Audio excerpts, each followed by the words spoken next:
Okay, so I don't come from an agriculture background, but I've been in agriculture reporting for long years, many, many years. So I feel like I kind of have seen how the industry has evolved over the years. You've been in the industry for how long? I've been in the Canadian potato industry for 10 years. For 10 years? Before that, I was in Europe and across Europe and Eastern Europe. Okay, and what were you specializing in that? Set up machinery and between the mechanic and the farmers. Okay, and so when you came to Canada, that you kind of just followed on that path, Yep. Started your own company? Is that how that went? Yep. Okay, and you must have seen, obviously, differences over the years, but also between countries. Yes, yeah. So what would you say have been the highlights in innovation for you over the last 10 years?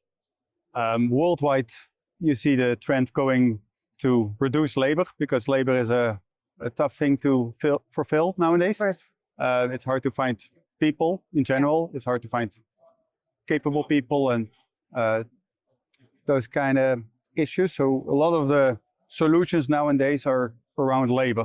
How can we reduce labor? How can we make it easier on people? Yeah. How can we help people? One of the things is, of course, AI, where this machine is a prime example from.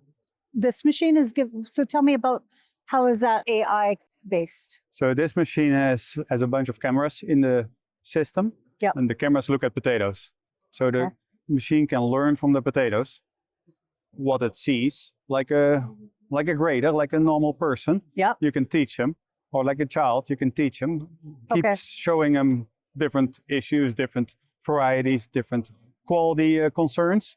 The machine can adapt to that. The more potatoes it sees, the more knowledge it gains, the more adjustments can be made by the operator. Okay. Now you can teach a machine. The machine is available from Monday morning till Saturday night. It doesn't have coffee breaks. It doesn't get sick. Doesn't get stuck in the snow. But do they have good conversations?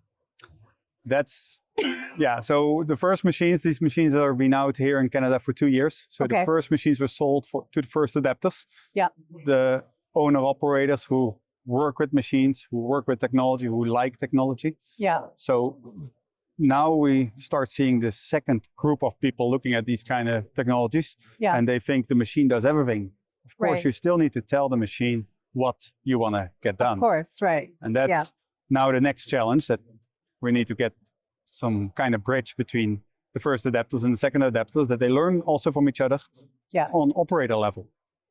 AI has obviously some great application in the industry. There's also still some concern, some fear. How do you sort of tackle how growers have some, uncertainty about what AI can do for them and the margin of error that is potentially there? Yeah, the concerns are primarily around the data, what AI can collect and what AI includes. The machine should never react to itself till the grower approves it, because the grower is on the end, he's responsible for the product. Right. So like with other AI features and other AI features in different industries, it takes away the choice of the person, where we really want to keep it, that the focus is done by the grower or the manager. Yeah. So the data is one of the concerns in the industry and in different industries. We don't share the data with any processors or chemical companies or nothing. The data is owned by the growers. It stays in the machine. It's only used by Downs if you need it to make the machine better, to make the capabilities of a machine better. Okay. And this type of machine, you say you can program it, like there must be millions of things you can program it to look at, or is it? When we first brought the machines over, the machines were only programmed for European conditions, European varieties, European soil types. Okay. Primarily in the region where it was sold, France and Belgium. Right. Eventually they sold them to the UK, to Germany, to Holland, Spain, other European countries. Different soils, different varieties. Yeah. But in North America, it's a complete different variety portfolio. Yeah. So in the beginning, we had to learn those varieties. Yeah. We had to see the different soil types. Yeah. Higher organic matter makes the potatoes darker. The different varieties, how they change during harvest and storage season, they change the colors. Yeah.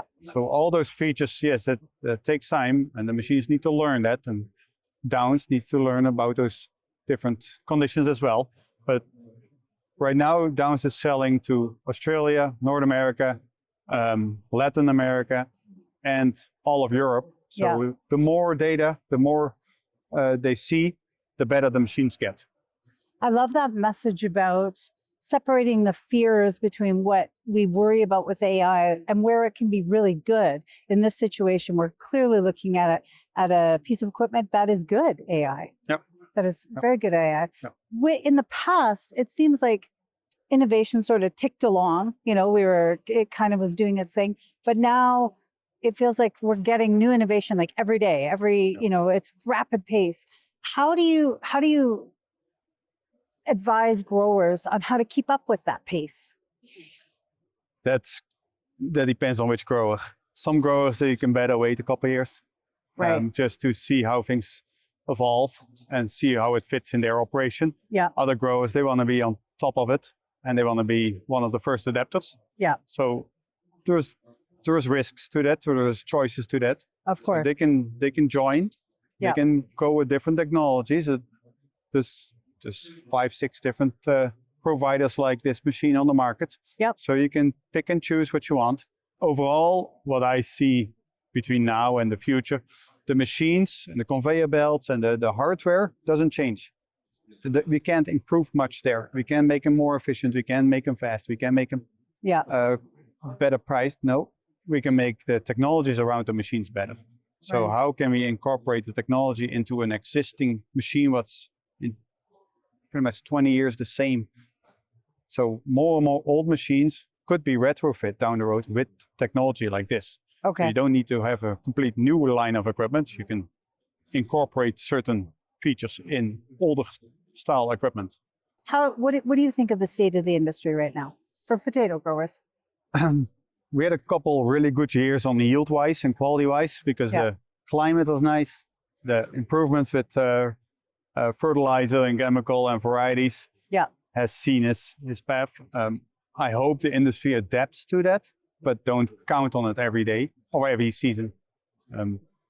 This machine, for example, and all the other machines, they can show you the data per season, but you can't count on this last 3 years average going forward. We will have a wet harvest, we will have rot, we will have certain issues in certain areas.